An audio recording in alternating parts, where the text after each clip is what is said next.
And now, weighing in out of the blue corner, Josh the Punk Thompson. 100% agree. And on the other mic, he weighs in from the red corner, Big John McCarthy.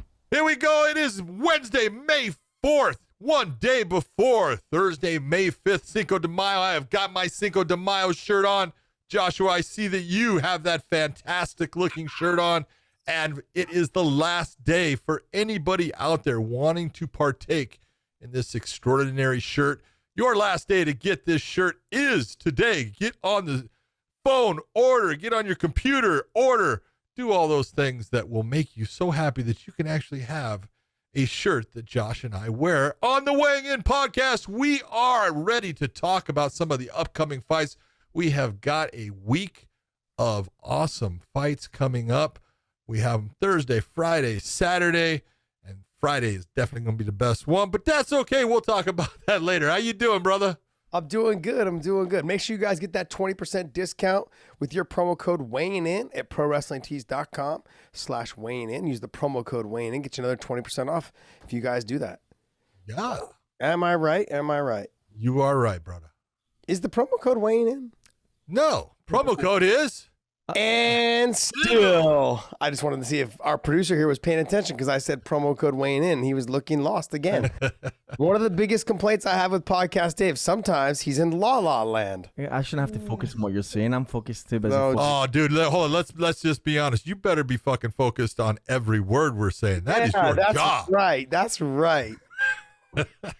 You hear? Yeah, you got this. You got it, Dave. I love me some Podcast Dave. He's like the Wilson in Home Improvement, the guy none of you guys get to see. Hold on. I don't know. Wilson was very articulate, educated, very so exactly like me. Earth, a very earth smart guy. Just kind of had all the answers to everything with his little quips and quotes. That's not Podcast Dave. Not Podcast Dave. Come on. Definitely not. Definitely not. I'm sure Wilson's probably a better looking guy also. I won't go there. Dave, let me see that shirt you got. Oh, you got the all blue, and you got the blue corner. Good job. That's the winning corner right there. Blue corner. B-side. Definite B-side. Blue corner. Oh, man. Also, you guys hit that thumbs up, hit the little bell in the bottom right-hand corner. Let's get ahead and share our videos out there to everyone. We're getting closer and closer to that 100,000 subscribers. I want to thank you guys for being loyal followers and listeners. And also, the biggest thing is we really are trying to get our audio platforms up. So please hit the iTunes and subscribe there as well. So you guys don't have to, we don't recommend you guys drive and watch on YouTube. So we would like you guys to please go to the iTunes, Spotify, Stitcher, any of those platforms. We're available on all of those platforms, listening and audio platforms. So hit the subscribe button there as well, please. Really would appreciate that. And you guys are doing a great job. And you guys are pumping us and pushing us all over Twitter and all over the social media platforms. So we want to thank you guys for that. And John, let's jump into this, man. Let's do it. I love when I get to say, let's jump into this, because everybody that in the comment section is like, I love how they just get right down to it. I love it. So that's what we're going to do. We're going to get right down. What we're here for. Here we go. PFL, that is on Thursday night, correct? It is. Yeah, because 2 weeks ago, it was on Friday. Am I right? They did have, I think, one on the Friday, and then it was Thursday. Clay Collard and Pettis was on Friday, and then the last two cards were on Thursday. Okay. So this card is... the next Thursday. Card. This is now the third card. Yeah, so this will be on Thursday. That is... What's that date? May 6th. And that'll be on... ESPN2. ESPN2. There you go. And I think it's also available on the ESPN Plus app. Is it? I believe so. That's what I saw last time because I was looking to see if it was on ESPN or ESPN2 when I was in Vegas, or when I was getting ready to leave to Vegas or whatever. So yeah, good stuff. I mean, so look, Fabricio Werdum making his debut. Yep. And what do you think? Let's be honest. He's fighting a guy that doesn't even have, the amount of fights that Fabricio's had even in losses, and I'm not saying that in a bad way about Fabricio. Fabricio's been a great fighter. He's got a ton of wins. So when you look at the matchup, it's not that interesting, honestly. It's not what you'd want for an opponent for your, debuting heavyweight guy that's been champion in other organizations, all that stuff. This isn't the fight that I think you really want to put together, especially when you take a look at, who he's fighting and where his skill set lies comparatively. He's a knockout guy. He's a puncher. And you know that definitely Fabricio can get hit, no doubt about it. But if it goes to the ground, it is going to be ugly fast. Yeah. Yeah. I feel like they did the same thing with Kayla Harrison. Yeah. First off, I want to say Kayla Harrison is a stud. There is no doubt about it, man. Just her, Olympic career talks about how special she is as an athlete. I will never say anything bad about her as a fighter. She's fantastic. I love the way she competes, everything about her. You look at the opponents and you go, come on, man. There comes a point when she's young in her career, as far as, the 1-0, the 2-0, the 3-0, I'm okay with you starting to, continue to feed her people that you believe is going to make her progress. Mm-hmm. But when you're trying to say that she's one of the best, women fighters out there, you got to start to put her against some real competition. You got to put her against people that you go, this is a person that has the ability to push her, to beat her, to do those things. And right now they can't do it. They're just not putting anybody. You take a look at her career and the fighters, look at the names of the fighters that she's competed against. You won't recognize. I recognize a couple because I refereed everywhere, and there's a couple on there. Josetta Cotton, yes, I refereed her. Now, she's a tough girl, but she's definitely not technical in any aspect as far as, fighting and stuff. And you just take a look at, there's no one there. Yeah. And it might be that's because it's at 155 pounds. Yeah. You were talking about, the fact that she should be fighting at featherweight. There would be more people, more, opponents that you look at that you recognize them from other fights and you recognize what they've done throughout their career. She needs to start having those types of opponents, in my opinion, to really elevate her to where she needs to be. But she just, I don't know if it was her last fight. I think it was her last fight. She fought in Invicta. Can you scroll down to her? Yeah, she did at 145. At 145. Yeah. I don't understand. Like, if you can make the weight and there's more opponents for you, look, lay off the cheeseburgers for a couple of weeks. So we can get you in there at 140. There's just more opponents. Like, nobody wants to make the weight. And I know, I've been cutting weight since I was 12 years old. I didn't want to do it. I told myself when I was done wrestling in high school and college, I'm like, I'm done. I'm not making weight anymore. And then I jumped into fighting and then started having to make weight, every time I fought. It's horrible. But yeah. You only have a small duration for your time to make money and for your time to fight. And I'm sorry, but if you have a champion that and she just proved it, her last fight, she can make 45.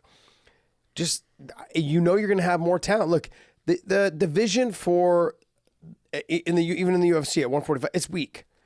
Yeah. At 45. Even with Bellator, it's weak at 45. But the problem is you've got girls like Amanda Nunes and Cyborg that are there. And they're studs. They're absolute animals. And Kayla Harrison is the same, but at 55. There's no talent at 45. What makes you think there's going to be any talent at 55? It just doesn't happen. It's hard. You're going to have maybe a handful. I'd say maybe 5 to 8 girls that will have a little bit of a chance. Well, you're saying there's no talent. There is definitely talent at featherweight. Okay. Now it's not loaded like you'll see at, flyweight. Flyweight is just loaded for women's fighting. The bantamweight is loaded for women's fighting.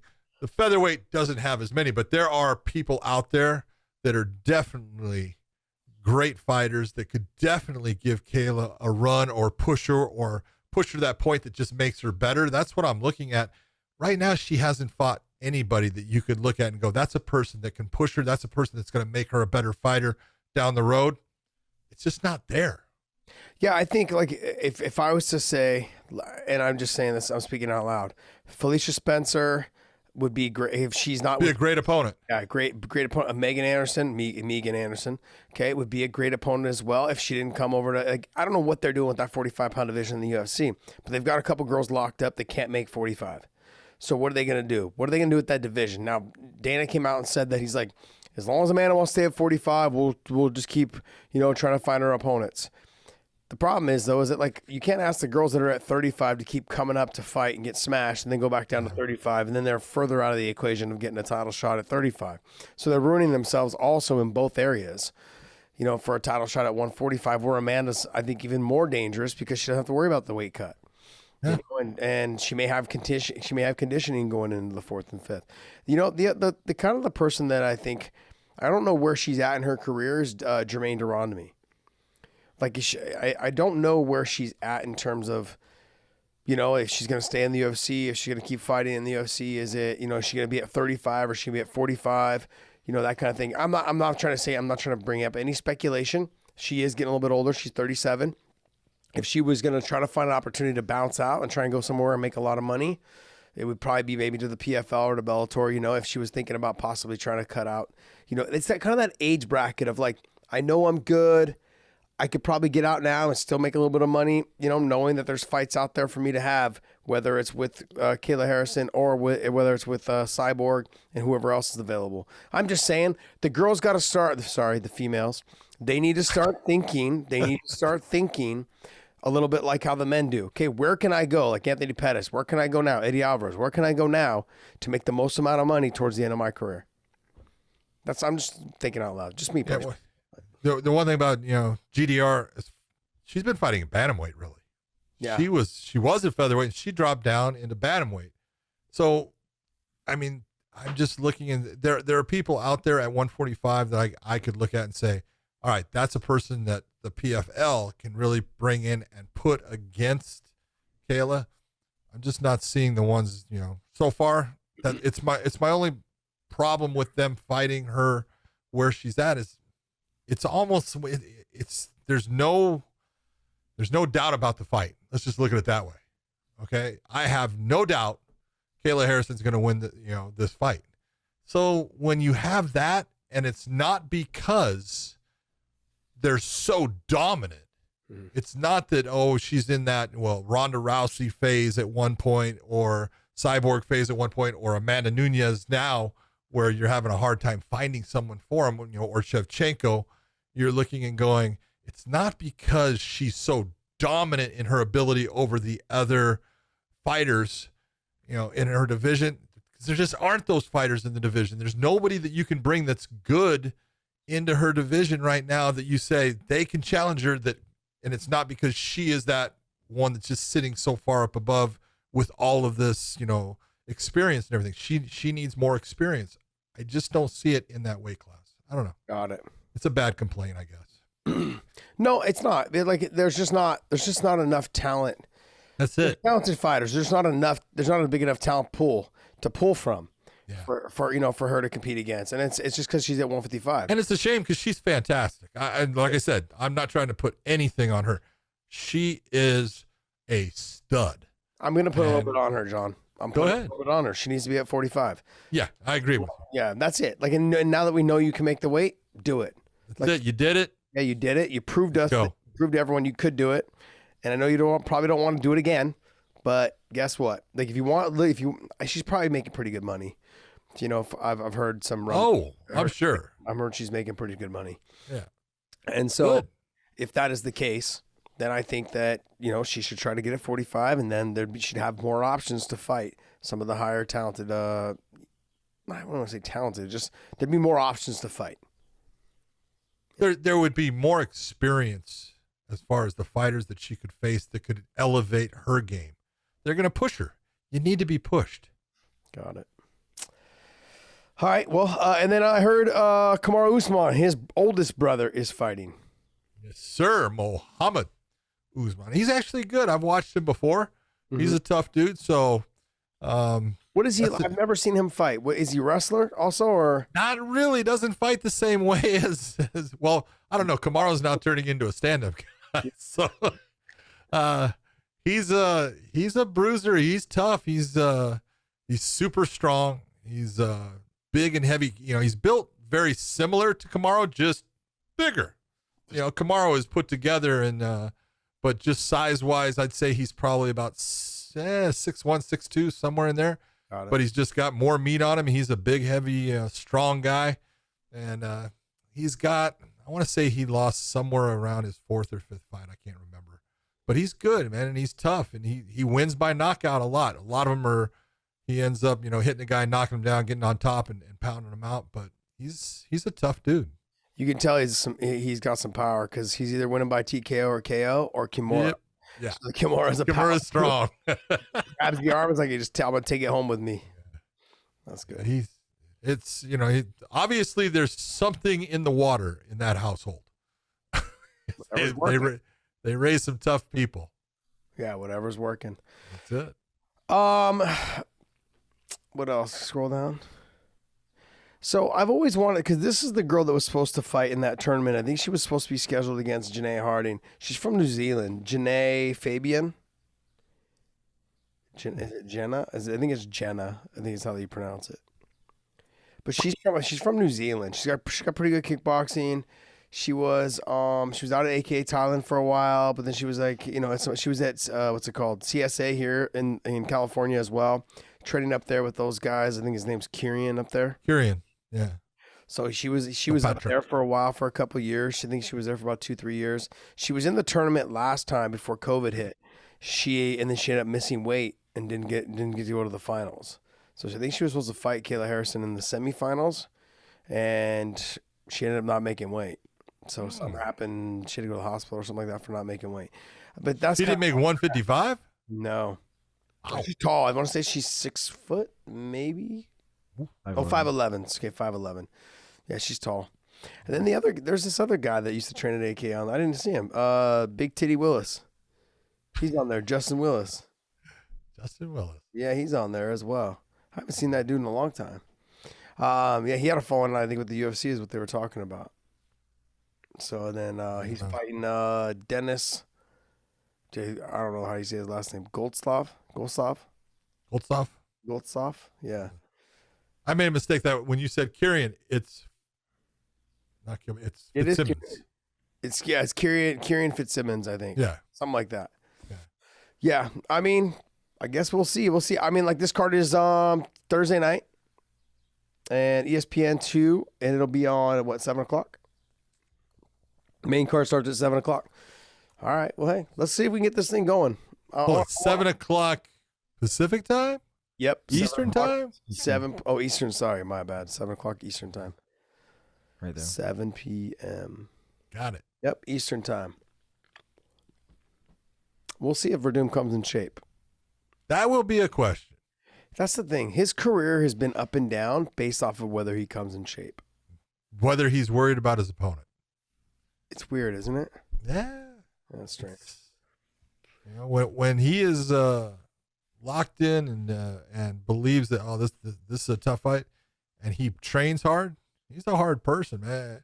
You got to figure he started his whole career was everything about grappling, and then he started when he really went to King's MMA, he started just learning how to, especially clinch work and the way to do things in the clinch and the knees that he would throw. Made a huge difference in his career. Huge difference. So yeah, he's always had the ground game. He's always been phenomenal on the ground.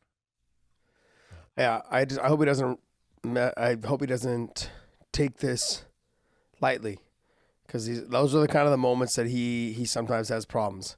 Like, he thinks he can beat somebody, or he doesn't train as hard, or whatever the situation is. He doesn't perform sometimes to his ability when he doesn't respect somebody. That's the feeling I get. That would be a mistake. Throughout his career. That's the feeling I've got. There's no doubt he's very good. He's good on the ground. I loved how he started using his knees and his push kicks. He's done a lot of good things. So yep, I like to see him get a win. All right, let's talk about Bellator. So look, we convinced people a month ago. It's been a month. I convinced you all to watch up until this card. And now I'm seeing the card that's coming up after this card on May 21st. And then I'm also seeing the one with Yaroslav Amosov and Douglas Lima being put together. There's only a couple fights that have not been announced yet on that card, on that Yaroslav Amosov and Lima fight. But that card right there is shaping up to be really damn good as well. So I'm very happy and very impressed with what's going on right now with Bellator. And a lot of people, if you go through this card is stacked. And I know we lost some fights. And that's the thing. working for them, I'm thinking to myself, man, this sucks going to hurt us. But then as I start going through these fights, and I'm thinking to myself, you guys, you don't understand how good some of these fights are going to be. You know, the Henry Corrales and Johnny Campbell fight, that should be a damn good fight. That's going to be a great fight. Johnny Eblin is phenomenal. He's such a good wrestler. You know, he's so good. He's a grinder. He gets on top. He does some heavy ground and pound. Logan Storley lost a very decision. He's a stud. He lost a very close decision to Amosov in his last fight. Kind of tweaked his knee a little bit in it, though, but he's phenomenal. He comes out of Sanford MMA, trains with all those guys there. And I know that we were looking for the Patchy Mix fight with James Gallagher, but Albert Morales is good as well, and Patchy Mix is nasty good. To me, it's like watching poetry in motion when you watch him grapple, and how good he is at getting to the back and getting on the neck is phenomenal. And then you see the return of the former middleweight champion, Rafael Carvalho. He's fighting Lorenz Larkin. And we're going to see Lorenz finally going back up to 185, got tired of making the weight to 170. No, he says he's going to go back down. Oh, he is? He did that fight. He said he went to 185 to fight Castelo Vanstinas because he was impressed with Vanstinas, but wanted to fight him, thought that was a great fight for him. I'll go up to 185, and then I'll go back to 170. So after this fight, since even though it's not Vanstinas, he says he's going right back to 170. Wow. That's crazy to me. Like, I mean, like, don't get me wrong. The Vanstinas fight, because you know how high I am on Vanstinas. Castelo Vanstinas, to me, is I feel like he's shaping himself up to be the next guy to be the champion at 185. And there's other guys that are in there, but I mean, I think he wants to take over for Gegard Mousasi when Gegard moves on, because they are. Oh, yeah, he does. So he wants to make sure that his name is right there at the top, and he had a very close loss to John Salter. But I thought, and he knows what he did wrong, and he's looked phenomenal since that fight. So, well, he had the fight against Fabian Edwards. Yeah. It was a little more of a chess match in that fight. Yeah, but he had one round where he was just mauling Fabian. Yeah. And then he had one round where Fabian was just mauling him. Yeah. And so, that was that fight. He has those moments in fights where he kind of just goes into this drift where he's fighting, but there's not a lot of energy going out. There's not a lot, and he'll take things, and you go, what's going on? All of a sudden, he turns on the switch, and here comes this goddamn monster. Mm-hmm. When he goes after people, that looks like he just wants to destroy everything in front of him, and you go, where's that guy been this whole fight? Yeah, because he has that ability. Yeah, it's true. The fight that I'm surprised is not on the main card is Stotts versus Josh Hill. Dude, that's such a good fight. Such a good fight. It's this phenomenal fight. Like watching, I can't wait to watch these two guys get after it. Now, look, no matter what we say, and I actually did an interview today. I think it was with MMA Fighting. No matter what you see on Saturday, no matter what fans see on Saturday, on Friday night on Showtime with Michael Venom Page, no matter what, somebody is going to get all over. Not one person, but multiple people will get on social media and say that he's a can. I'm sorry, guys. Michael Page is not a can. And I'm not going to sit here and lie to you and tell you he's better than he is. He's got some holes in his game. The problem is, though, is that his holes in his game are covered up by his speed, his length, his reach, his accuracy. All of those things he can cover up. He can get away with it right now while he's still young. My concern is that what happened with Roy Jones is Roy started to slow down and became more hittable. All that stuff went out the door. He started getting knocked out. He started getting touched. He started having harder fights. Michael Venom Page is not there yet. Okay. But to say that he's a can, or to say he's a can crusher, and you guys just have to see what he does that makes it hard for other fighters to fight him. It's easy to sit in your couch and eat potato chips as they fall into your belly. Okay. I understand that, but you guys have to watch how good and how fast he is and how accurate he is. I'm not here to pump him. I'm simply just here to say, like, we got to stop dissing him because of the way he makes it look so easy. He's good. And, let's not forget, I hold Lima. Maybe, I don't know how many of you guys do. I hold Lima up here. Lima's like he's at the very top. At the top of the 170s, the best in the world. Michael Venom Page had rocked him moments before Lima was able to hit him with the calf kick and then and knock him out. Moments before that, Michael Venom Page was touching him, I wouldn't say making it look easy, but he was putting some hands on him. And not a lot of people were able to do that against Douglas Lima. So that should let you guys know. I know the fight didn't go his way, but that should let you know that, he has what it takes. He's just got to tighten up some of those holes in his game, I think, a little bit. Let's. I don't care what someone says. Oh, he's a can. Good, go fight him. Since you're so opinionated and you're so good at this, go fight him. Ain't gonna happen because he would whoop your ass. He's good. He's fast. He's elusive. He's just the same thing as when Stephen Thompson came in, to MMA and started fighting the UFC. Everyone was like, "Oh, he's gonna get killed." He hasn't gotten killed. Now he's gotten beat, but does that make him a can? Stephen Thompson's one of the best damn MMA fighters out there. And you know what? You're looking at another guy that's just like him. Michael Page is phenomenal. And you can sit there and say whatever you want. You take a look at some of the fights that he's had. And, sure, in the beginning, they were trying to bring him up with some of the opponents. But then they started trying to give him really tough opponents, guys that could push him. And you take a look, when he fought Dave Rickles, that was a telltale moment. Because Dave Rickles was a guy that fought everybody, just a very hard-nosed guy, had a great record, and was the kind of guy that you go, here's a gritty fighter that is going to try to get in the middle of Michael Page's face and just make it a nasty fight. Yep. And look at what happened. Michael Page made a guy that I still know is a tough dude and a good fighter, made him quit, made him stop. That's how accurate and hard he can hit at times and how frustrating he is for his opponent. Then he had the Paul Daly fight. You can go and look at that. Paul Daly is a monster when it comes to power. He actually tried to change his style and become a guy that was going to grapple, which he hates to do, to try to beat the style of Venom Page. It didn't work for him. Yeah, he lost to Lima, but he gave Lima some problems, and you saw there was some issues there for Lima during that fight. And then when you take a look at some of the guys after that, he had fights fall out, and so Bellator is trying to, find somebody to fight him. That's not an easy thing. He goes to Japan, he fights Anzai, just destroys him there. Anzai fought in the UFC. He's got multiple wins in the UFC, so he's not a bad fighter, and he just got destroyed. Then Ross Houston comes in again. He's a good fighter. Ross Houston is solid everywhere. Look, you cannot like Michael Page. That's okay. But don't try to say he's not a good fighter. He is a good fighter. Is he the best fighter in the world? I'm not saying that right now. Could he someday be right in that category? Yeah, he could. Yeah. Yeah, but he's got his hands full with Derek Anderson. I love Derek Anderson. Derek's going to just take his gold tooth, bite down on it. He is. And he's going to walk him down, and he's going to try to hit him and touch him up. And the other thing is, like, in terms of length and reach, they're probably very similar. The speed, I think, is obviously going to go to Michael Venom Page. But I think length-wise, reach-wise, and Derek Anderson will take 2 or 3 shots to try and hit you one time.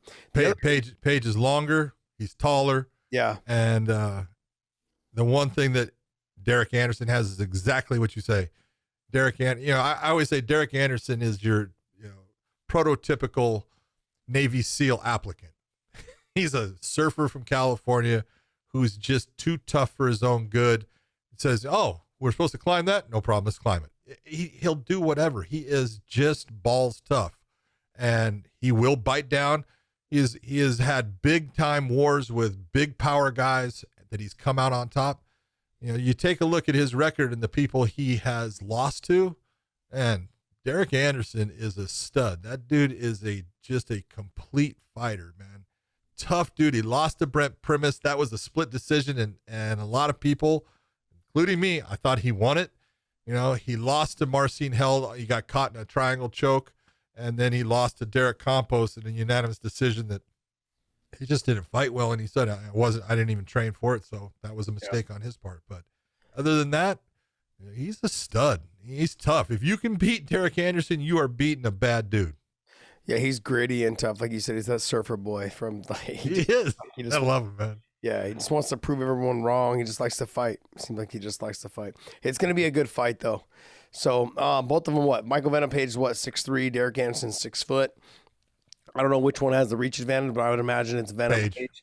But I mean, Derek is somebody that he will get in there and make it a dirty, grimy fight. Yep. He'll press you to the fence. He'll try and take you down. He'll lock horns with you. He'll kick you. He'll punch you. He'll he'll do everything he can. He's one of those dogs.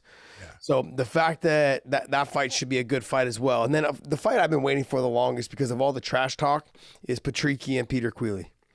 So you got Patricio Pitbull versus Peter Queally. That's not only Patricio Pitbull versus Queally. That's Pitbull brothers from Natal and their camp against SBG and John Kavanaugh's guys from Ireland. There's a whole thing going on there between those camps, and there's a whole lot of background there. You can take a look at, Pitbull's brother, Patricio. He fought against Pedro Cavallo, and there was the whole thing about the Pitbull brothers versus SBG and stuff at that point.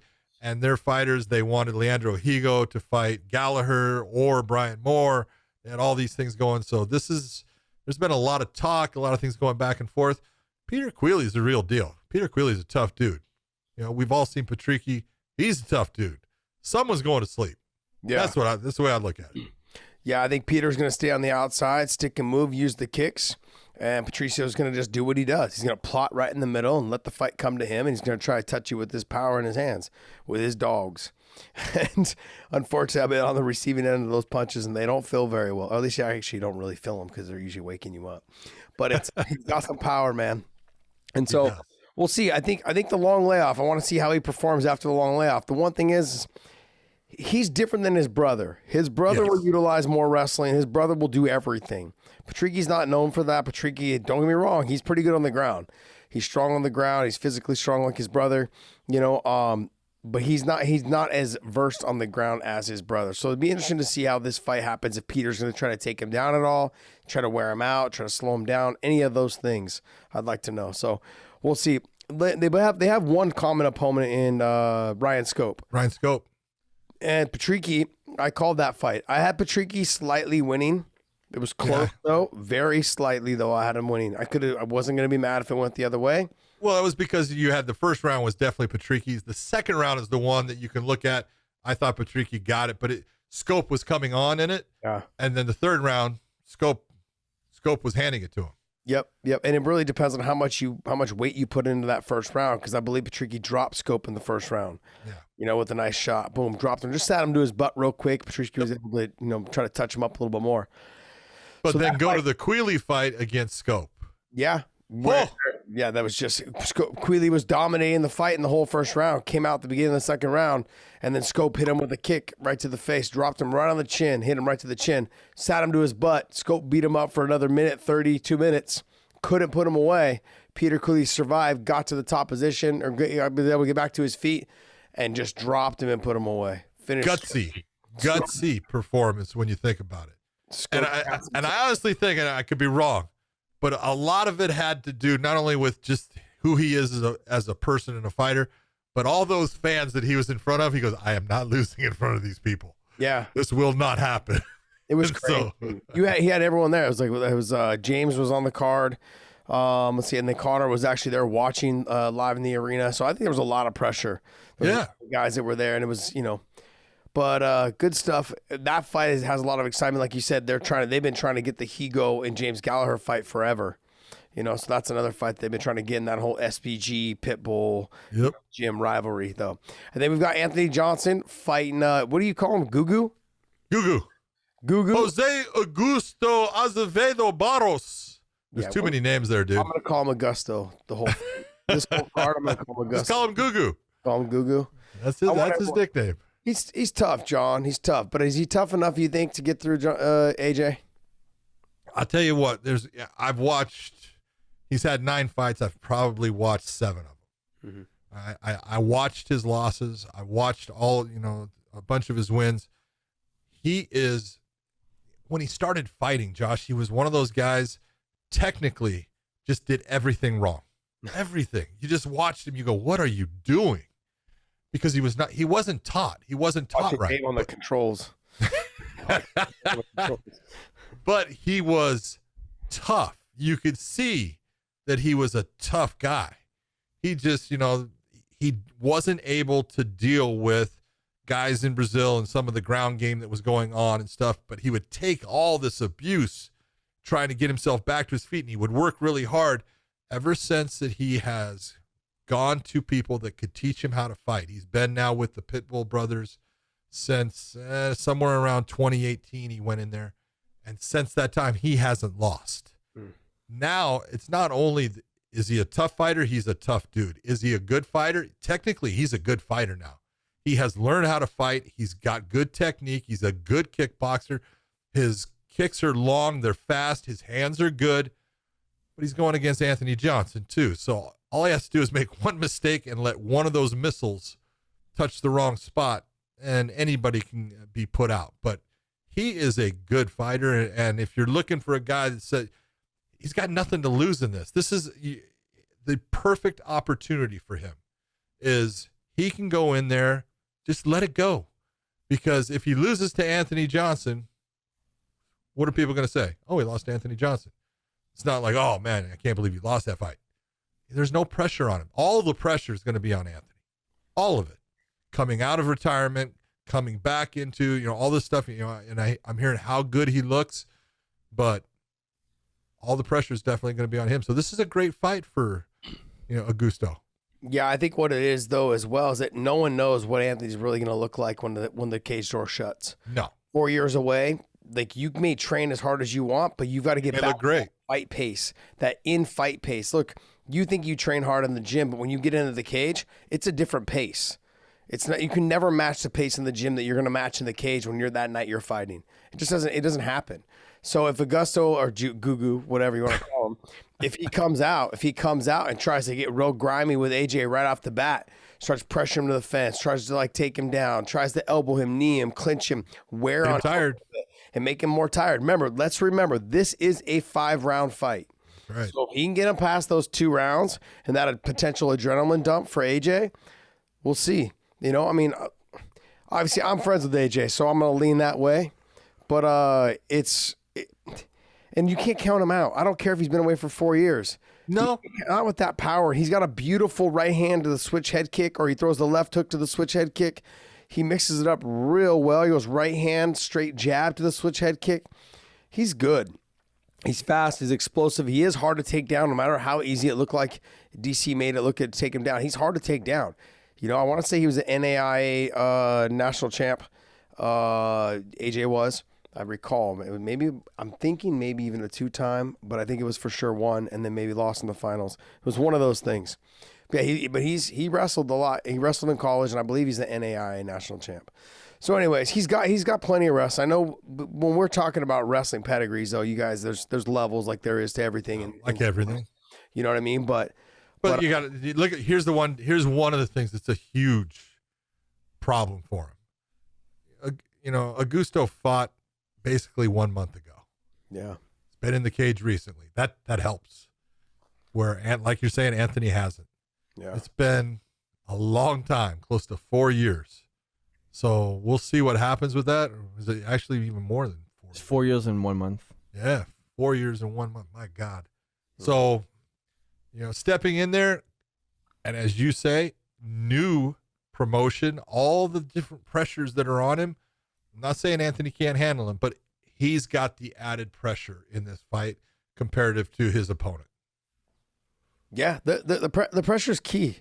It's like, not only have you had the 4 years off, and it's that adrenaline dump is going to be real, and then the pressure of having to fight at a pace that the guy just fought a month ago, and now his nerves have already been kicked because he kicked those nerves a month ago, and so he's going to go in there going, man, I really don't have any pressure. Sure, I want to win this fight, but I just fought a month ago. This feels like home again. I was just here. No one expects him to win because they don't know who he is for the most part.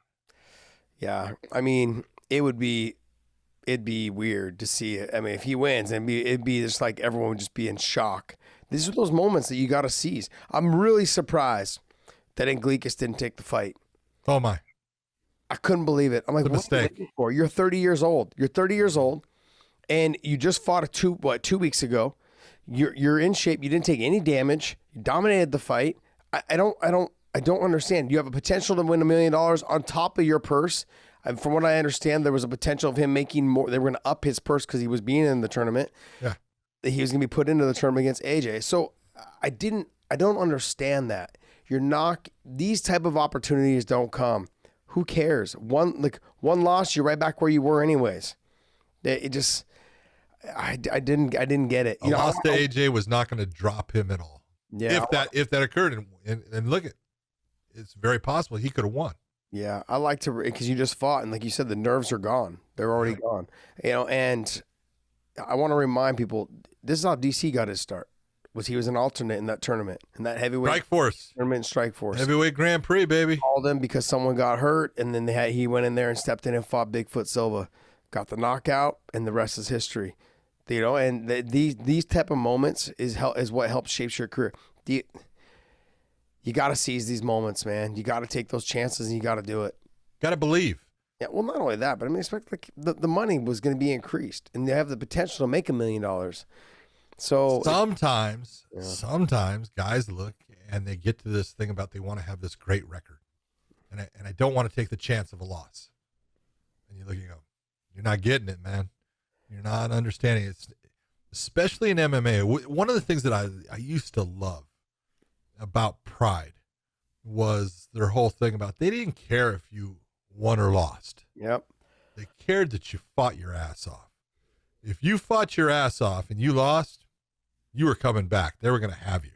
If you went out there, won the fight, but didn't do anything that was anything special and just basically controlled your opponent, didn't matter if you won, go by.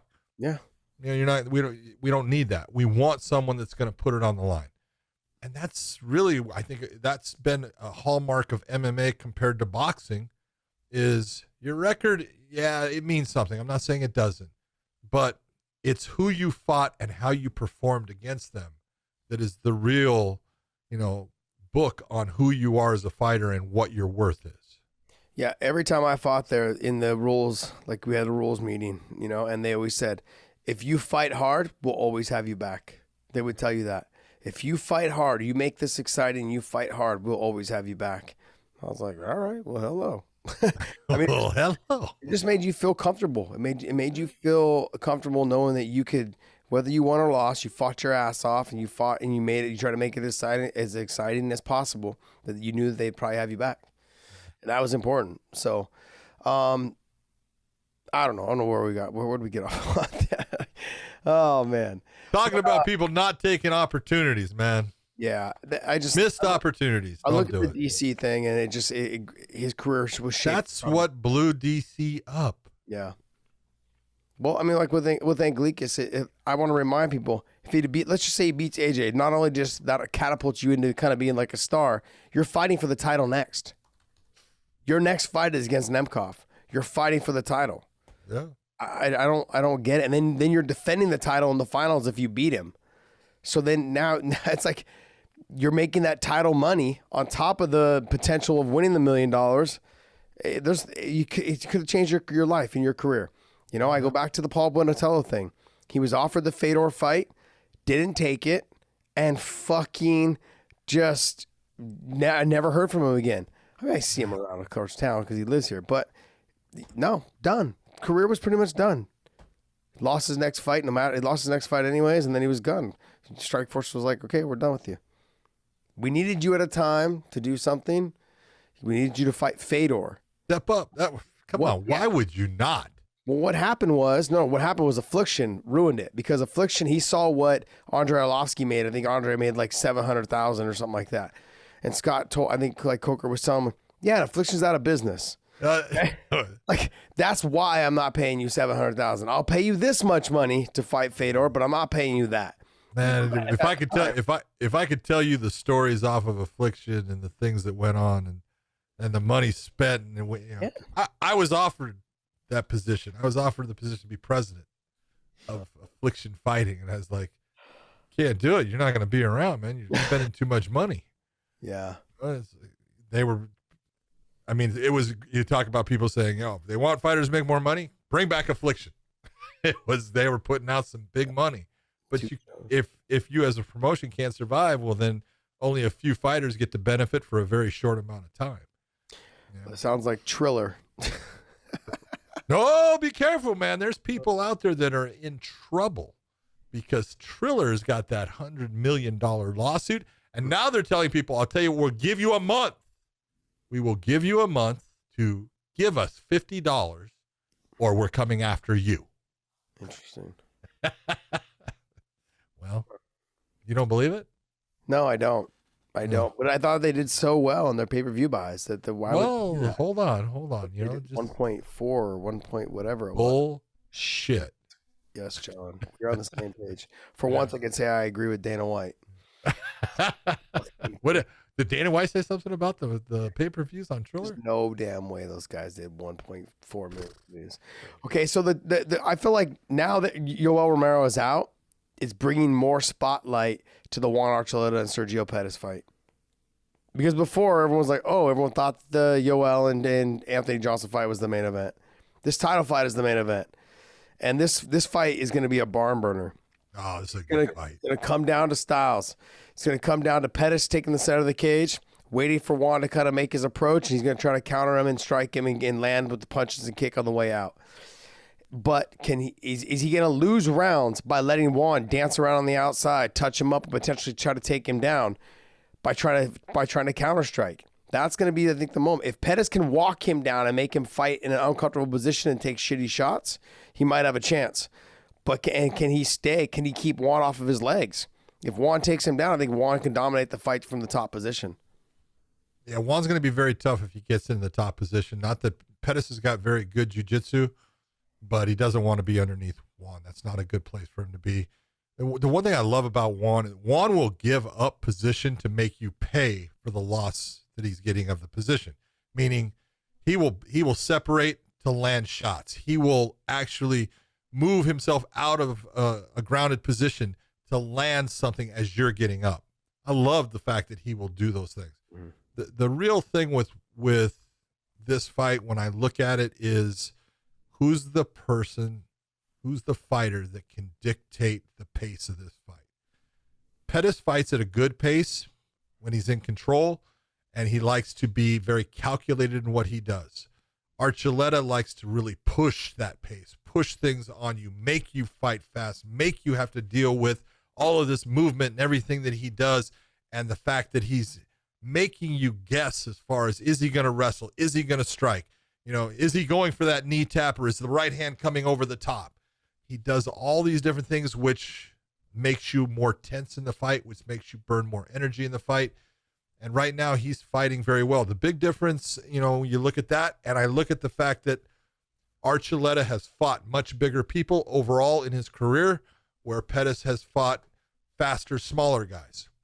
I think Pettis has got the speed advantage in the fight, not by much, but you look at just who they fought overall, it's going to be that question of who's the guy that is the one dictating the pace of the fight. The one who's dictating the pace of the fight is probably the one that's going to come out as the winner.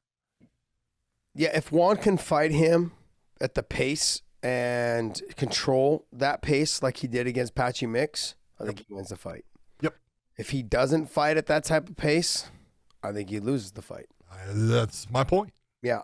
And Pettis has got to make sure that... I wish I would have said that. Yeah, I cleaned it up for you. Okay, thank you. I was paraphrasing. All right, go he was, but with Pettis, if he cuts the cage off and minimizes how much movement that Juan can make, it'll make it an easier fight for him to touch him. Yep. What you saw with Patricio cut off the cage a little bit, and then also hit him with some big shots as he went to step in. He didn't load up; he just threw it quick, boom, boom, dropped Juan, got back on top of him, couldn't finish. Then they got back to his feet and just kept doing the same thing. Yeah. And if Pettis can fight that style fight, the problem is Pettis doesn't have the punching power of Patricio. So that's the thing. Juan may not respect that punching power of Pettis. He's got power. I'm not trying to say he doesn't. Oh, he can hurt him. Doesn't have Patricio's power. No. Not a lot of people do. No. So, but I mean, to me, I think it makes for a very fun fight. We may see, and I think Pettis is better at 135. He talked about all the time I was killing him to make 125.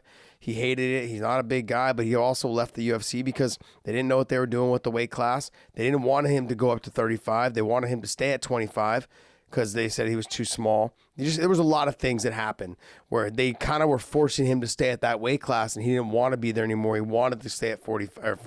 They also needed, at the time, they needed flyweights. Yeah, they needed flyweights, but then they also were very unclear with what they were doing with the division. So his contract was, I think his contract was up, and he was like, "Look, I just want to go," and so I think he let him go. Just from what I understand. Am I right or am I wrong? No, he fought out his contract, and then he decided that, you know what, I'm going to go somewhere else. They didn't have control of him. There was nothing they can do. They can offer him a contract. He can either take it or turn it down, and he can go where he wants. Yeah, I think it was a good call. I think it's been a super call for him. He's got a lot more opportunity. I think he's making more money. I know that, but he's got a lot more opportunity to excel here. And the 135-pound division of Bellator is fucking stacked. You got Mix, you got Gallagher, you got Juan, you've got Shots, you got Hill, you got Hill, you got Hiko, you got. I mean, there's so many fucking fighters at 135. There, it's impressive. Yep. So it's a stacked division. I'm pumped for him. Who else there? Oh, Horiguchi, Brett Johns, Keith Lee, Magomed. Yep. Jornell Lugo. Come on, bro. How the hell did I forget that name? Brian Moore. I mean, I can't forget Brian Moore. The Pike Man. Scoggins is good. Yep. Uchegbu is really good in jiu-jitsu. I mean, he's only 2-0, but his grappling's it's nasty. He reminds me of Apache Mix. What about poor Eric Perez? Eric Perez is fighting on this card, right? Jeez, he can't buy a win. Well, he can't buy a win in Bellator because he was 7-2 in the UFC. Yeah. I think he was 7-2 in the UFC, and he has just been having fits so far. And so this is a fight he needs to get a win in. This is big for his confidence. He's a tough dude. He's a tough fighter. So he's tough. He ran into two. He ran into Toby Meach. Michik, who is heavy-handed, can't make weight, but heavy-handed is one of the knockouts. Yeah, he's got power in his hands, and then he fought Josh Hill, so he's had two tough opponents. You can't say anything about the opponents he's had. So, yeah, it's a big fight for him. We're gonna see. Look, overall, I want everyone to scroll down. Look in the second prelim. Scroll down, please, Dave. Weber Almeida. He is silverback. Lyoto Machida, protege is what you would call him? Yeah, and he's got power. He's got power. He's a savage. He's got power. I believe his last fight he starched somebody. It was just nasty. He's good. He's very good. So I'm saying from the very beginning, you guys should be excited. Like when Eric Perez, try to get him a win now in Bellator since coming from the UFC. He hasn't had one win yet. Weber Almeida, he's good fighting Johnny Soto. And you've got Henry Corrales, who to me is always going to be a fan favorite. He's fun. He's dirty. He's grimy. He'll want to stand and bang with you. Fighting Johnny Campbell, who's tough as well, gritty and tough. Johnny Eblin, great wrestler. Daniel Madrid, I'm sorry. He escapes me. I'm trying to remember who he fought last. Daniel Madrid? Yeah, can you pull up who his thing is? I'm trying to think of who he fought. He won. It was a decision, but God, he was just I want to say it was Pat Casey. I'm not sure. Yes, you would. Look at there, boom. Look at you. Look at the fucking big brain on this dude. Jesus. Jeez. Insane. The Archuleta mix fight. Gosh, man. I remember the Pat. Oh, that's right. Okay, I got it now. He's good. Yes. He's good everywhere. He's such a good wrestler, man. He's so good, so controlling. Well, yeah. The thing, Eblin is like, there was that whole set of guys. Michael Chandler, Tyron Woodley, Ben Askren coming out of Missouri. Well, Eblin, guy coming out of Missouri too, and he kind of followed them. He was the freshman when they were, I think when Chandler was the senior and decided that he was going to, once he got done with his collegiate career, he was going to become a fighter. Man, he's good. I love his nickname now. The Korean Canelo. Nah. But he's a stud. His last fight was one that you looked at and you go, man, this kid's got it. He's just He can wrestle when he wants. He can stand up. He has power. He fought Taylor Johnson, who is, super, he's a good wrestler. He's a super good submission guy. He's slick with leg locks and everything. And he just, Taylor was talking during the fight. I won't forget it because he was talking and saying, Jesus Christ, can he just get off of me for a second? Yeah. It was a telling thing when you got a guy just saying, man, I can't get this guy off of me. Yeah. That's the way Johnny Eblin is. And so he's going to have a hell of a career. Yeah, so guys, this fight is on Friday night on Showtime. The prelims, I believe, will be on Bellator YouTube, so you guys can check them out there as well. So, I mean, look, this card's good. This card's stacked. I said this card was going to be the best card in Bellator history. We lost 3 very top-level fights on the card. But the fighters are still great. Half of them are still there, and the card's still really good. So make sure you guys tune in. Also, the May 21st card is shaping up. It's really good as well with her Cyborg, and then Fabian Edwards fighting Austin Vanderford. There's some other really good fights on there as well, which of course we'll talk about on the next 2 weeks. But damn, I'm pumped now for these next three Bellator cards coming up, and we're gonna see, man. We're gonna see if these guys can start living up to the hype and the expectations that I have for them. Because I've said this over and over, John, for all the fighters that went from Strikeforce to the UFC and had success, the Bellator roster's got better fighters. And that's no knock on those guys. And I was one of them. It's no knock on those guys. I was one of them. That's true. There's no knock on us. The guys were good. All of those guys were phenomenal. All of them. And females, especially the females. Damn good. But this roster is way better, and they got to live up to what we expect from them. And I expect great things from them. That Josh Hill and Rafael Stotts fight, and the Michael Venom Page and Derek Anderson and Patricio and Peter Queally, those 3 fights right there to me, and Lorenz Larkin and Cavallo, those fights right there, just in that one little group, you should be glued to your seat. And I mean, I can go down the prelims, but I'm not trying to steer you guys wrong. You guys, there's a lot of good talent on this card, so make sure you guys are paying attention. All right, well, hey, let's go to mybookie.ag. Use the promo code WayneIn, and they'll give you a little extra spending cash. You guys can bet on Bellator. You guys can bet on the UFC. I believe they're going to start putting up the PFL as well. And I don't know about one. I'm just trying to be, I believe, but trying to be honest. Yeah, just trying to be honest. But there has been some communication, I think, back and forth about potentially put up the PFL. Hell, you can even gamble table tennis. Yeah. With MyBookie. Table tennis, boxing, soccer, golf, horses, MMA, blackjack. You can play NHL, NFL, NBA, Major League Baseball. What more can you ask for? I made a killing betting on the election.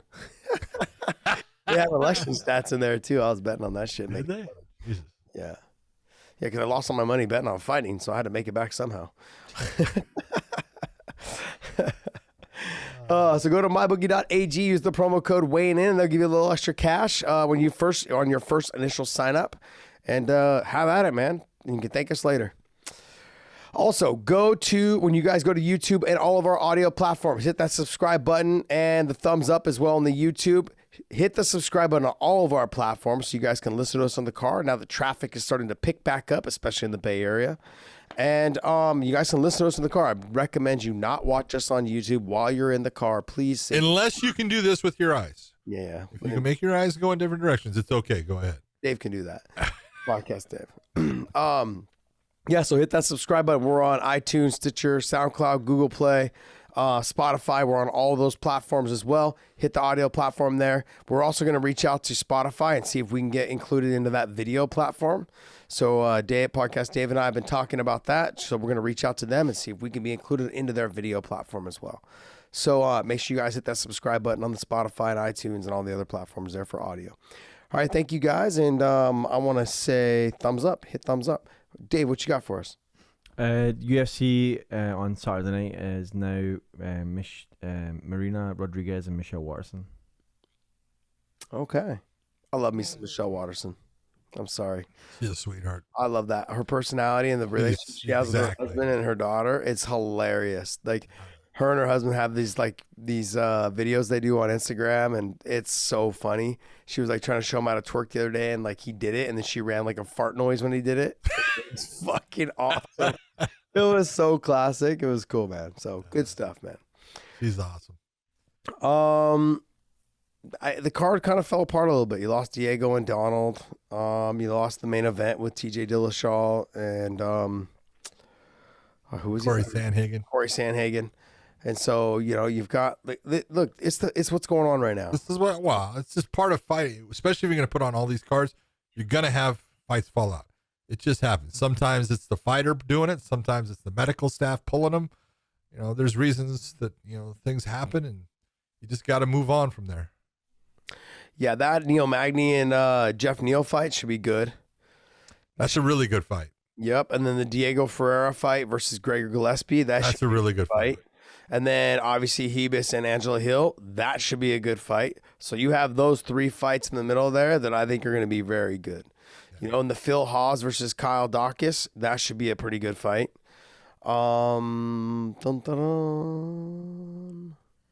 Question: do you think when you look at Marina Rodriguez against Michelle Watterson, do you think that Michelle's going to be able to get Marina down? Because in the stand-up, Rodriguez is a beast.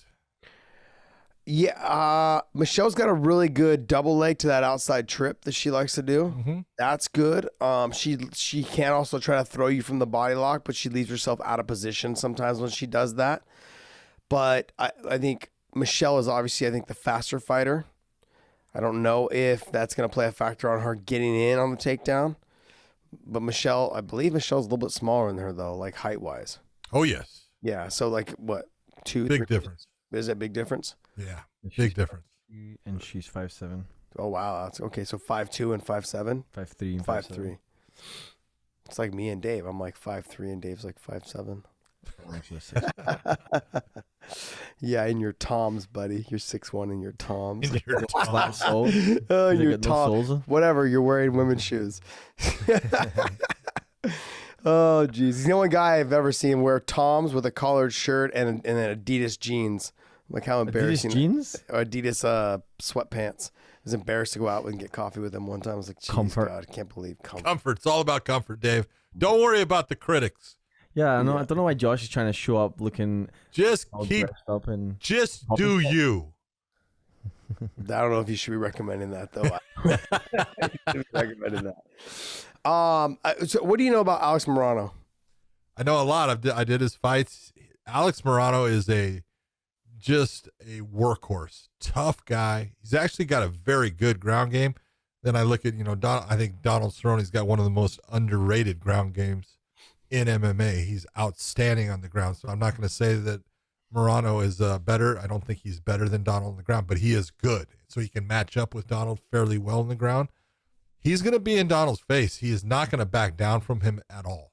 He will be right in the middle of Donald going after him. He's not real fast. He's got decent power. I think Donald's kicks are going to give him some problems if Donald starts to use them the way he has in the past at times. He kind of stopped doing it a little bit.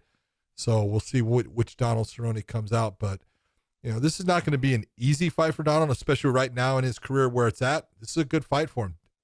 Beating Alex Morano is not an easy task for anyone. He's just that gritty guy that never stops, never goes away. Is this Donald's retirement fight? Well, I don't know. He was talking about, that being a possibility when it was Diego. And so now, who knows? Could it be? Possibly.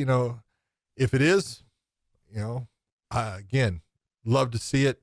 Hats off to him. He has been a stalwart in MMA as a whole, whether it was in the WEC, the UFC. He's just been incredible. I love the guy.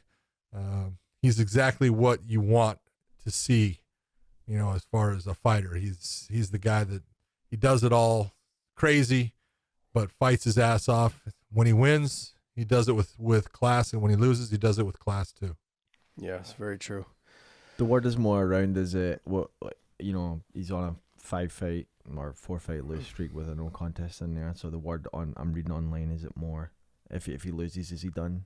And is he fighting? Yeah, I thought Diego had announced that was his retirement fight, was this fight against Donald Cerrone, but I wasn't sure if Cowboy had said the same thing. Nah, he didn't come out and say it. Sure. Well, I don't think they're gonna ever get rid of him. They're gonna let him leave on his own. If I'm sorry, as much as I know if he is losing, he continues to keep losing. But I mean, what BJ and I'm a I was big, gonna say, look at what happened with BJ. BJ lost 7 in a row or 8 in a row or something like that, right? And then you also had Josh Koscheck had lost 5 in a row. Before they finally let him go. Or he actually left. They actually were still trying to re-sign him. They didn't cut him. They didn't release him. They said no. They still were trying to re-sign him when he left. Well, if there's one thing Dana has been, when you talk about the tough guys, he was always very loyal to them. Well, especially the beginning tough guys. Yeah, that's what I mean. Tough season 1, all of those guys, he was very loyal to and felt like, they were his special guys he wanted to take care of and things like that. Donald wasn't part of that, but No. He's got a same type of, affiliation as far as his belief in Donald and what Donald did for him. Donald's always stepped up and taken fights no matter what. Yeah. And so I would think that, Dana doesn't want to see Donald go out in a bad way. He wants to see him win, but you can only go so far with what you have. But, they did a lot with BJ, because he had that same type of, feeling about him. So I don't know. With Donald, if he gets a win, it's a good way to go out. If he gets a loss, do I think he's done? I don't think so. Yeah, but you got guys like Jim Miller. He's still fighting, correct? Was that Jim's last fight? Yeah, I think that was Jim's last fight, they were saying. Okay. I might be wrong about around that same time. But then, like with Donald Cerrone, I feel like he still has some left in the tank. It won't be title run, but I mean, he still has some left in the tank. I don't know how much more though, but I like watching him fight, man. It doesn't matter what. I want to watch him fight. So, but I love watching him fight. I don't want to see him take abuse. Yeah, that's true. Yeah, there's just some. This card was subject to change based off some injuries and some other things. So it's like one of those situations where it was shaped to be a very good card. It was headlined with with 2 big names, and they're doing the best they can. No different than what was going on with Bellator and as well with some other promotions. That shit like this happens, man. It's the fight game. Before it was always injuries, and now there's a little bit of injuries mixed in with some COVID shit. But you gotta be thankful for all the promotions, stepping up, trying to make sure that their promotion and their fighters are being active, trying to do the best they can right now during these circumstances. So I know someone's going to say something about, I said that Dana's been loyal to the tough one guys, and they're going to say, well, what about Diego? And so let me just say, when you get to a point where a fighter or management starts talking about things that are, litigious in ways or going after lawsuits, no company's going to keep you. Just being honest, and I feel bad for Diego. I love Diego as a person, as a fighter. He's had some wars that were just epic, and his heart and his warrior spirit, you can never deny, but no one's going to keep you around when they believe that you're going to try to attack them. Yeah. Why take a chance in allowing you to be inside my community, knowing that you're just eventually plotting against me? Yep. Now, I don't think that was Diego doing that. I don't think it was Diego. I think it was people around him. His little sidekick. His little sidekick. The shit drives me crazy, man. I can't stand people. Oh, dude. All right, so that'll wrap us up for the actual fight card talk. And I actually jumped the gun and did the MyBookie before we got done with the fight card. All good. Because I'm not very bright sometimes. But Dave, I feel like you got some news for us. Talk to me, Goose. Well, we're actually going to jump into fan Q&A. Oh, we are? Okay. Yeah, and then we'll do the fight news after? So there's nothing really to cover, which is what we discussed earlier. If you want to touch on Sean O'Malley real quick, that's the only thing we really had was Sean O'Malley's next fight is against Louis Smolka. Louis Smolka from Hawaii. Yeah. He's a tough dude, man. Louis been around for a long time. He's was in the UFC, out of the UFC, got brought back. He's had a couple of wins there. Louis Smolka's the real deal. Now, do I think that that's a good fight for Louis? No, I think Sean's probably it's going to be a handful for him as far as speed, especially. But Louis Smolka is the real deal, so that's not an easy fight for O'Malley. Yeah, I think if Sean just comes in prepared, and doesn't read the paper clippings, we're going to see more successful Sean O'Malley. If he comes in, believe in the hype and all other stuff, you're going to see a potential another loss or just not a great performance by him. But I don't think that's going to happen. I think like I said, I feel like he has come a long way in terms of who he is. And I think he's figuring it out. Like, okay, the stuff that happened on the podcast situation, it's not where I want to be. People, all the bad talk, it gets to you while you're training. Like, people are talking shit about you on social media, and he obviously reads it. And so, it affects the way you train. It affects the way you fight. It affects the way you think about your performance. And you can't have that. You have to have a clear mind going into every single fight. And so if he does that, I think his talent level is the sky's the limit. It's just it's up to him to clear all that other bullshit out and just focus on trying to be the best fighter he can so he can get to that title. So I think he can do that. I agree with you. What else you got there? Fan Q&A now? Yep. Because you're not the best at searching for headlines? Clippings? No. Whatever, we'll get to it. Sorry, we know your brain doesn't work. We know your brain doesn't work. So that's why I need you to read it to me. Yeah, that's why you need me to hold your hand to the grocery store as well. Oh, jeez. So, getting to fan questions now. Dr. Furberger asks, how come you guys are able to make such a quality MMA podcast with relevant MMA talk?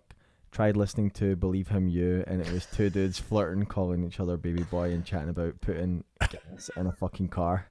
How are you able to keep your show on track and moving topics without going off in tangents about unrelated topics? Well, we just covered that. I do that. But I don't even know what is it called Believe Him You? No, it's called Believe You Me. Believe You Me. Yeah. I love Which me is a British slang term, by the way, that you need to learn. Yeah. Oh, I love me some Michael Bisping. I don't even know who he does this. I don't even know who he does the show with. Louis Gomez. Okay, Louis Gomez. Louis, I'm sure you're a great guy. Don't put up with Bisping shit, man. Let him know. Let him know you're the boss. Dog. Let him know you holding that fort down. People only come to the show for you, Louis. Okay. I only know Michael because I trained with him one time, 2 times maybe, and he seemed like a nice guy, and I liked watching him fight. But I don't go. If I watch Believe Him You or whatever your name of your show is, Louis, okay, I tune in for your ass. I don't tune in for Michael Bisping, okay? I just want to let you know that, Louis. You the man. You the fucking man, all right? I love you. All right. I'm staying so far out of this one. Oh, I love it. I just like to I know that's probably just eating up fucking Bisping right now. I love just a little jabs. Like, it's all. Josh Thompson, you're such a fucking punk. Well, you know what I love, right? I love the fact that, you know what, I haven't talked to Michael Bisping. I haven't talked to them all, but there's been banter back and forth through our shows, and I know they hear about it, and we hear about theirs and that type of stuff, and I think it's fun. And I wish their podcast a ton of success. Best of luck. I want them to be successful. Absolutely. I want all these small shows to be successful, especially Bisping's. Okay, so that little small show, I hope it does succeed. I like to give it time. Michael, you're doing a great job. Okay, and continue it, and I wish you the best of luck, my man. Next question comes from Lucas Hernandez, and he asks, do you agree with me? I think Luke Rockhold, when he was champ at Strikeforce and Anderson Silva was champ at the same time, Luke would beat him. No, but I do want to say this, and this was actually brought to my attention, and I was thinking to myself, I'm like, wow, you are kind of right. During that time, Luke Rockhold was fighting the tougher talent. He was fighting Jacques Garay. He was fighting Tim Kennedy. He was fighting tougher guys. Anderson Silva was fighting a very small Damian Maia. He was fighting, who else? Well, not Ricardo Almeida. There was another one. Well, you had Dallas Latis. You had Patrick Cote. I remember he was, I would say, it was a very close fight with him and Patrick Cote. Well, and then he hurt he hurt his knee, but I mean, close fight. Yeah, the rounds were close, but Anderson was winning them. Did you think so? Yeah, I mean, it was. Yeah, I'm just saying it could have went either. It was one of those fights where Anderson didn't want to take any chances, and the fight looked like it could have went either way. Like the judges, if I'm a judge, you may have leaned towards Anderson because it was Anderson. I don't know if judges do that. Wink, wink. Of course, wink. But I had Patrick was landing a lot of the harder, cleaner shots in that fight. And there wasn't a lot of them, though. That's the problem. There was only there you go. Five in the round, But then Patrick Cote tore his knee. But I mean, like, if you look at the competition that Rockhold was fighting at that time versus the competition that he was fighting during that time, I mean, I would lean more towards Rockhold, but I wouldn't say Rockhold would beat Anderson though. It would have been a fun fight though. Okay. Let's. You got to look at this and say, I want you to think about it. When Anderson won the championship, he beat Rich Franklin, right? That's how he won it. And then he fought Travis Lutter because it was that whole tough thing with the guys coming back and stuff like that. Beat, Nate Marquardt, beat Rich Franklin again. I'm trying to. Dan Henderson was in there, right? Yeah, Dan was. Okay, and I know he fought James Irvin at 205. I'm not sure where that was in there, but it was. I can tell you it was the same date as the Affliction thing. That's all I can tell you, since that's what they put up there. But he fought Forrest Griffin also, who was a light heavyweight champion. It made him look bad. Fought Vitor Belfort. Who else? Chael Sonnen and Yushin Okami. Those were two, right? Yeah.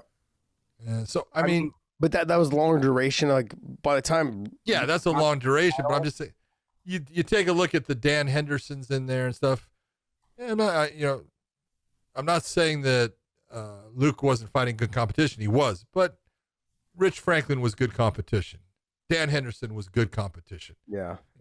Nate Marquardt at one time, good competition. Nate Marquardt was a stud.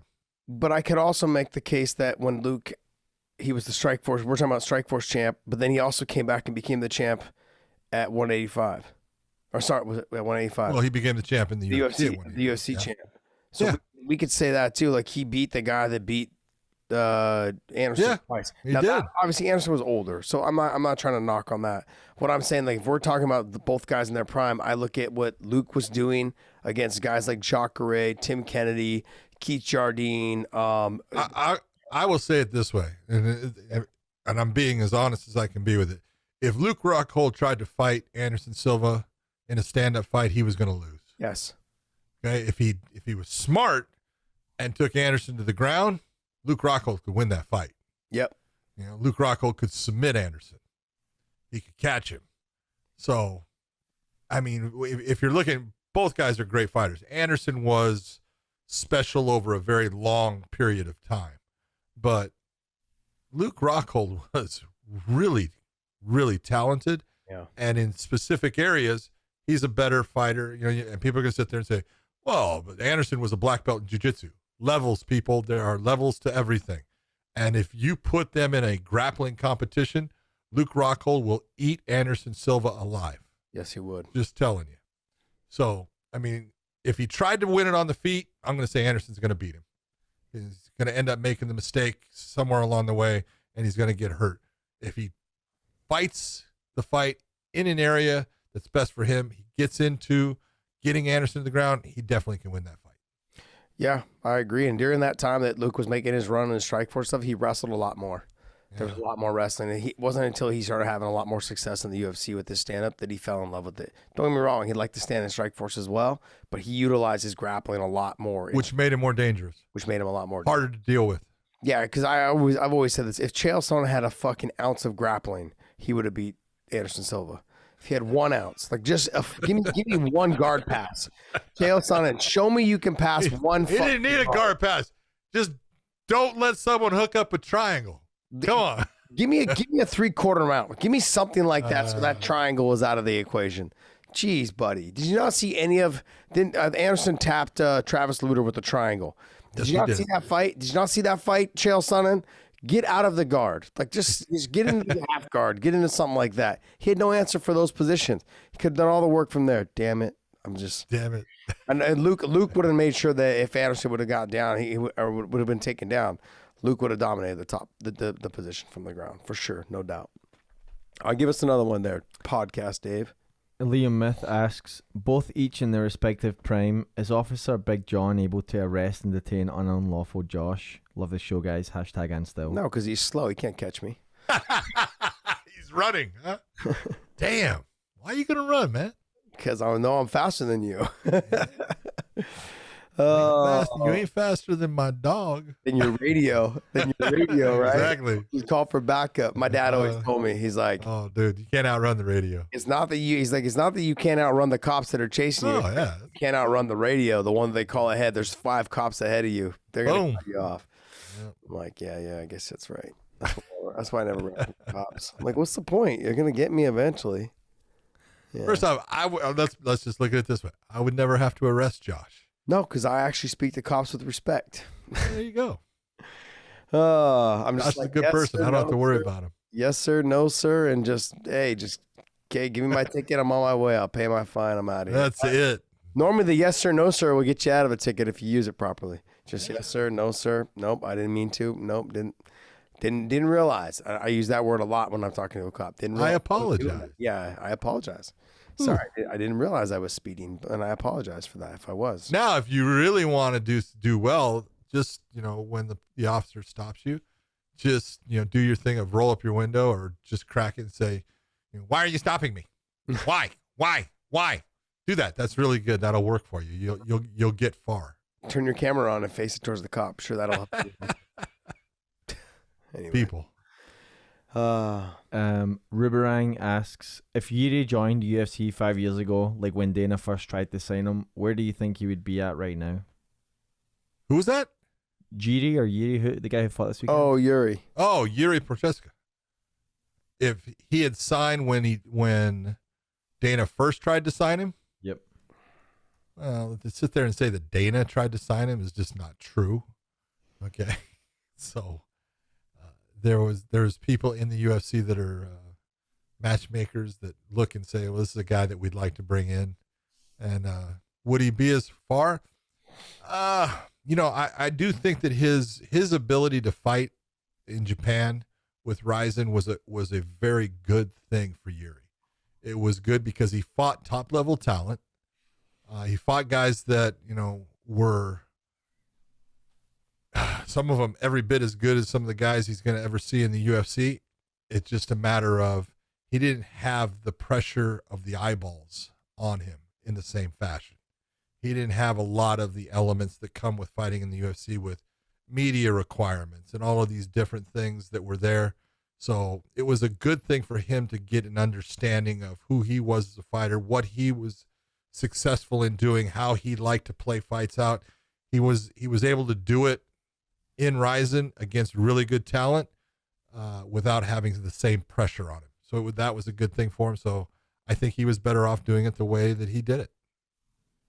Yeah, I think as a fighter in his position, you should never look back. I don't think he does. He shouldn't look back and say, God, I wish I would have done it this way. He's right where he needs to be at the right time.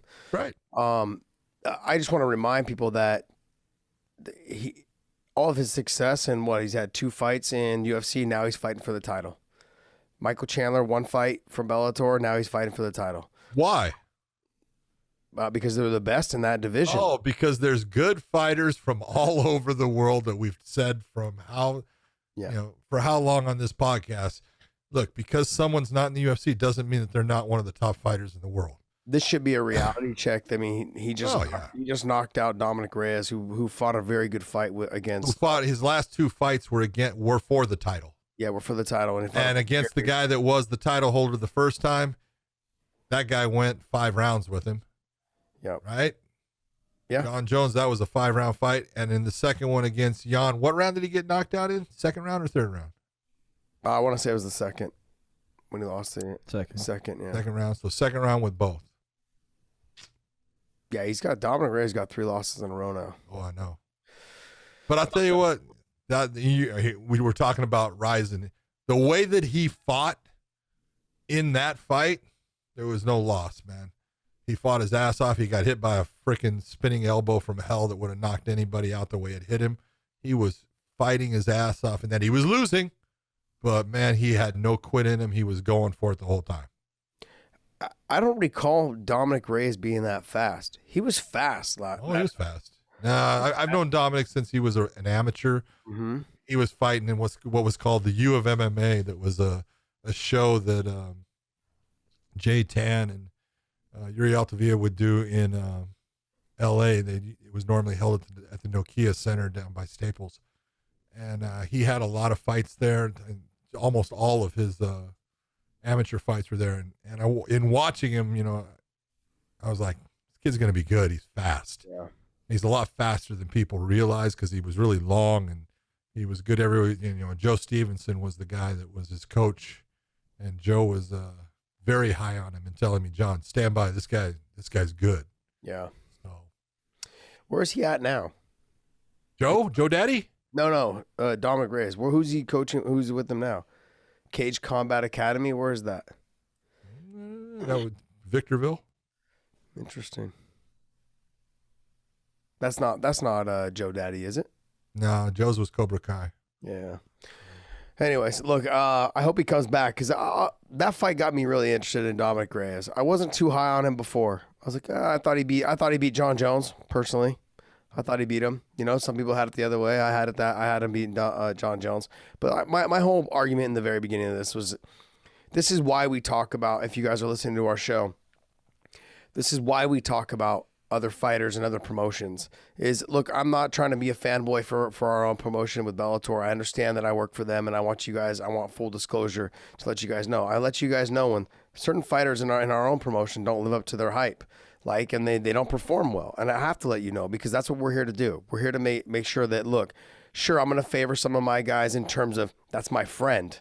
Okay, like I say how I am with Anthony Johnson, or I say how I am with guys like Kyle Crutchmere and Romero Cotton. Like, I train with them, I know them. Like, I'm gonna do that. You guys saw the way I am with Khabib. I'm gonna be that way, but that's me. But when it comes down to when there's good fights to be had and to be watched for you guys, I'm gonna tell you that's a really damn good fight. And this fighter and Yuri, and the same thing goes for Chandler. As much as it pains me to say it, and you guys should all know, I can't stand Michael Chandler. Okay, but the kid's good. The kid's phenomenal. He's a great fighter. He's a good fighter. I trained for him several times. The fight never happened, but the kid's talented, man. He's very talented, and you can't take anything away from him, other than he's a prick. But that's it. Personal opinions do not count. Okay, well, I'm giving you my personal opinions do not count here. Take it all, baby. Take it all. No, look, I mean, like I said, we've got our own issues, but I've always said that he's a very talented fighter. He's got power. He's got great wrestling. He's almost impossible to submit. He's never been submitted. So that's what makes this fight with Charles Oliveira very interesting. It's going to be a great fight. I just want people to understand guys like Yuri are out there. Magomedov in Bellator. He came out, he came over now, and he's phenomenal as well. There's people that you guys have never heard of. Magomedov is the only guy up until this last fight with Aljo that had beat Peter Yan before, and vice versa. That actually beat Peter Yan, you're saying? Yeah, that actually beat him, yeah. Oh, okay. Actually beat Peter Yan. Beat him, as in hand raised, beat him in terms of, judges. Well, not hand raised. Beat him. Judges said. Okay, judges. Okay. But great fight. But then they both had 1-1. They both split 1-1. Great fights between the two of them. Anyways, yeah. So I just want people to understand that there's these fighters out there, and this is what we're here to do. We're here to show you guys and tell you guys which fighters to look out for and which matchups you guys may not have been paying attention to or not as well knowledgeable in the sport. To say, hey, this is going to be a barn burner of a fight. You guys should watch it. Like I said with the Stotts and Josh Hill fight, damn, that's going to be a good fight. That's a good fight. So. All right, what else? Very good. All right. The original Pain 18 asks, a bit off topic, but what does Josh and Big John prefer, a Subway sandwich or a burger? Burger. I like everything. I'm kind of like fat bastard. Get it in my belly. Nah, I'd say a burger. Yeah, I'm not a Subway guy. Gotta have the burger. A good, well done burger. I don't mean well done as far as cooked a lot, just hope not. Made right. Bacon, cheese. Holy shit. I'm getting hungry. Well, see, there's a couple bomb ass sandwich places here in the Bay Area. One of them is really, really good. It's called the Freshly Baked Eatery. It's downtown. It's off of 3rd Street, and I want to say St. John's, right across the street from the park. Oh, it's this little hole in the wall. Bomb. They make their bread fresh every morning. So when you walk in, actually, to make your sandwich, they as you walk in, they're like, "Hey, we see our fresh bread," and there's still steam coming off of it. Subway makes fresh bread. Who does? Subway. They make their own bread. No, they make it right there when you walk in. So does Subway. They make their bread. They Have bake you seen that bread? Gosh. Came off of like a. That's looking pretty good right there. I'm just hungry, man. Yeah, freshly baked eatery is bomb. That looks good. Yeah, there's another one that I can't remember the name of it, but it's really good too. They do like a pickle and bacon with some cream cheese in the sandwich. Oh man, it's called like I want to say it's called like Surf Shack or something. You need to just start going. Oh, it's so good. Those two places, but this is my hands down my favorite is the freshly baked eatery right downtown. It's really bomb. And then there's some Ike's places and stuff. Don't get me wrong, but I have to have the right sandwich. If I'm not going to Subway. Sorry, there's just no way I'm going to Subway. Like Togo's has a couple good. Togo's good. They're pretty good. They've got their pastrami is bomb. I love their pastrami sandwich. But the rest of their stuff is, it's okay. But this freshly baked eatery, they do a turkey pastrami mix. Oh, it's so good, man. So good. What else you got for us, Dave? Just some guy asks, how do you think Primaldo versus Patricio would go? I don't know. I'd love to see it. Would have loved to have seen it. That really comes down to if you're saying Prime Aldo against Prime Patricio. That's such a hard thing to say because in their worlds, each was so specific as far as what they did. Patricio has learned so much and he's so different now as a fighter than he was when he was younger. And Aldo, man, goddamn, I don't know who would win that fight. I will say this: the Aldo that used to throw leg kicks and go to the well often with those might have been the better fighter. The Aldo that decided that he wasn't going to do that as much for whatever reason probably would have gotten beaten by Patricio. That's the way I look at it.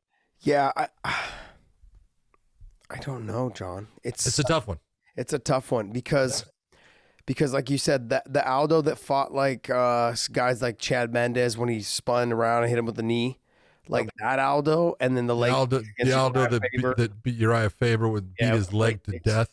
The flying knee against Cub Swanson. That Jose Aldo is a different Jose Aldo than obviously what we're seeing now.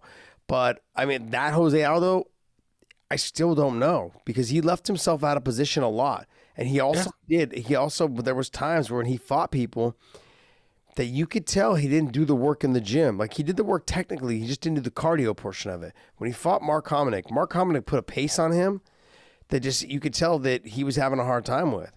Like Jose Aldo, he slowed down a lot in that fight, even though he did a lot of work and a lot of damage to Mark Hominick. But he slowed down in that fight where Mark Hominick started coming on throughout the end of the fight. Patricio's never been that guy, though. He was a guy earlier where he'd walk you down and throw big punches. Now he's fighting a lot smarter. Yeah. So if I take the Jose Aldo of then and the Patricio of now, gosh, it would be one of those like just fights of the millennium. Kind of like it would just be a fight of the decade. It'd be a great fight. It's whoever could implement their game plan. The Aldo that kicks to the head. Patricio being the shorter fighter. I don't know how much shorter he is though than Jose Aldo. But Patricio with the power and he's great at counter striking, right now. He's also got the wrestling. He's a lot stronger. I mean, I don't know if he's a lot stronger, but I'm saying like his wrestling is his ability to get the takedowns like we saw against Juan Archuleta. I mean, all those things. It plays for just a nasty chess match of a fight. I couldn't tell you. I really couldn't tell you. I'd give a 50-50 toss. Either way, the fans win. It's a great one. It would be the fans are the big winners. You're right. Nate Diaz injured. Yep. What the hell? Nate Diaz injured out of his fight with Leon Edwards has been moved to UFC 263 in June. At least they're just moving it. Yeah. Too bad. I don't know what the injury was, but it obviously can't be that bad if they're just moving it. There's rumors that he got jumped. I think that's coming from Twitter. So he got jumped? Yep. He's got 8 zillion people around him. Interesting. Huh. Don't know. Man, Stockton doing them dirty, huh? Huh. Interesting. I'm trying to see if he posted on Twitter himself, but that news just came out right now, so Yeah. Nothing posted. If he got jumped, I hope you dealt the punishment out there, Nate, but to the people who jumped him, you're a bunch of dipshits. And heal up, brother. One day they're gonna find you. One day you're gonna cross paths without your karma's a bitch. Yep. It's gonna happen. I'm telling you. And then I know you already know Nate's got a big name. Whoever jumped him, they're telling their friends, and then he find out. It's stupid. Stupid. Can't keep it to yourself. All right, what else? That wraps it up there. That news just came out, like I said, just a minute ago. So, hey, but I want to talk to you real quick because I just saw what's it called? Mowgli, Gabriel Benitez. He lost his mind. But come on, man. What? You got to make weight, dude. Yeah, well, hold it. Not only did he not make weight, then he tried to put it on his opponent who didn't want to go up to 150, who said, no, you make weight. And then he says, oh, you quit on me. It's like, dude, you didn't do what you're supposed to do.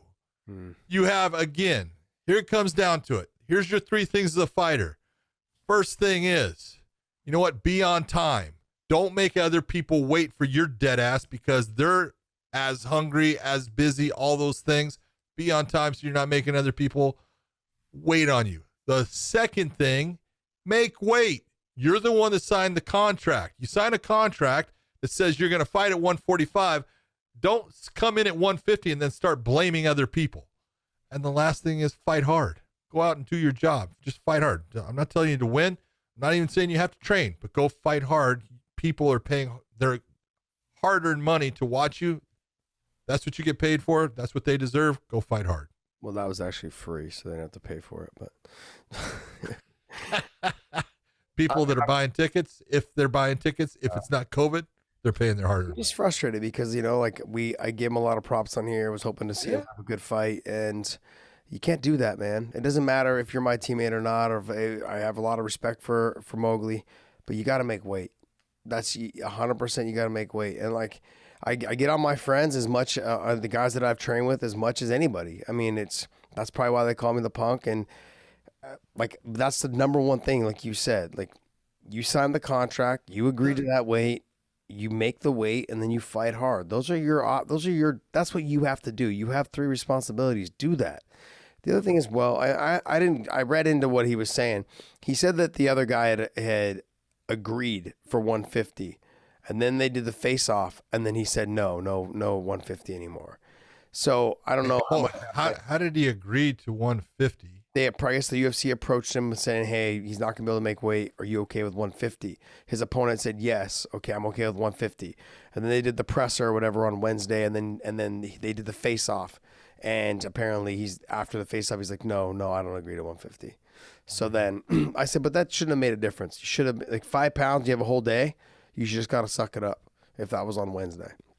Unless you went out and started eating and drinking, thinking you could make 150, why would you do that? Just you're already there then. So it doesn't make sense. Doesn't make sense either. But regardless of the situation, brother, got a lot of love for you, Mowgli, but you got to make weight. No, that's the number one thing. Number one thing, make your weight and then fight your ass off, which you always do. Good. Oh, he does that. I give him that. Is there anything else? Nope. Hey, so I do have a question. Can you look up the Zabit news? Someone said he's retiring. Zabit? News that he is contemplating retirement.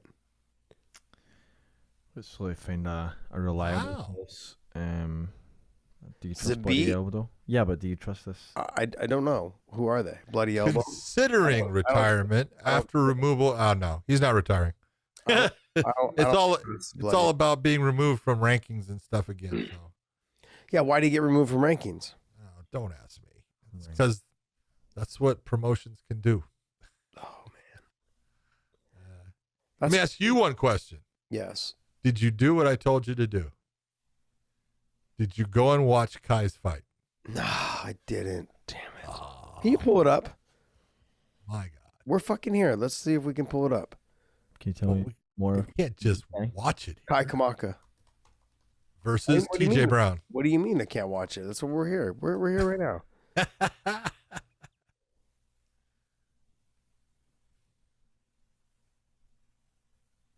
Let's see. We're watching a little bit of the first round. Nice leg kicks. No, you can't. It's gonna do that Zoom thing just. That drives me crazy. Do you want me to try and find a highlight video instead, or are you good? No, because that's not going to do you any good. He looks good. He looks good right now. He's stalking. He looked really good. He fought very smart, controlled. It was a great fight, and TJ Brown fought his ass off. Great fight by both guys. It All really right, John, was. we're gonna watch this, and then on our Saturday show, you need to remind me. I need to get Okay. I owe him that much because I got him on him. I got on him. That's right. I owe him that much, and it just the flights and all this other crap. And then I figured it. I got so you know what I got mad about is like the guy next to me is watching the basketball game on his phone when I paid for the actual internet on the plane and it didn't work. So I was all pissed off. Then I get on the airline this time, and they're like, "Oh, well, if you log on to our internet, it gives you the option on our page, on our internet page, to watch the TV that you applied for." So I could have actually watched it. I got out of, I went into my browser and then I went into my apps. Well, then that doesn't work that way. You have to go through the airlines. That's because the airlines. The airlines Wi-Fi through their TV portion of it to watch their channels. Like, you son of a bitch. Way to go, John. You're supposed to know this, you technological Man, you know expert. Yeah, I'm not good at math, reading, or technique. Or techie stuff. That's all right. All right, guys. Well, hey, I want to thank you guys for tuning in. Hopefully, you guys enjoyed the show. I know I get a little long-winded and a little lecturing kind of in these situations when it comes to talking about some of the best fighters all around the world that you guys maybe didn't know about. And so I'd like to just let you guys know who they are, which fights to look out for. But also hit the subscribe button on all of our audio platforms. We're on iTunes. It's a new one. iTunes, Google Play, Spotify. So that hit our audio platforms as well as if you guys are traveling for the summer or anything like that, or if you guys are stuck in traffic, listen to us that way. Save YouTube for when you guys are at home in a stationary position, and you guys can actually watch us on YouTube safely and soundly. Hopefully you guys enjoyed it. Hit the thumbs up, subscribe button as well, and little bell for YouTube. That'll give you the notifications. Our midweek shows drop at different times, sometimes at 8 o'clock, sometimes at 9 o'clock or 10 o'clock. We're playing with the times, to help build up that algorithm to see exactly how it works and what works best for us and our show. So I want to thank you guys. And again, prowrestlingtees.com/weighing in and use the promo code. And still, you got to hurry up. Cinco de Mayo, it's here. You guys got to pick one up before it's too late. This is a limited edition shirt. Big John and I are both wearing it. I won't tell you what Dave's wearing. He's wearing his Toms and Adidas. I don't know what it is. No, he's not. No one cares. Chucks? They can't see you. Calm down, Wilson. Okay. But yeah, this is a bomb shirt. I didn't think it was going to turn out this good. I love it. I like it. Great stuff. ProWrestlingTees.com/weighing in. Use the promo code and still. John, what you got, buddy? And still, there's no doubt about it. To everyone out there, it's Wednesday. Have a very good Cinco de Mayo on Thursday. Go have a couple cervezas, maybe a little tequila. Enjoy yourself, and we will see you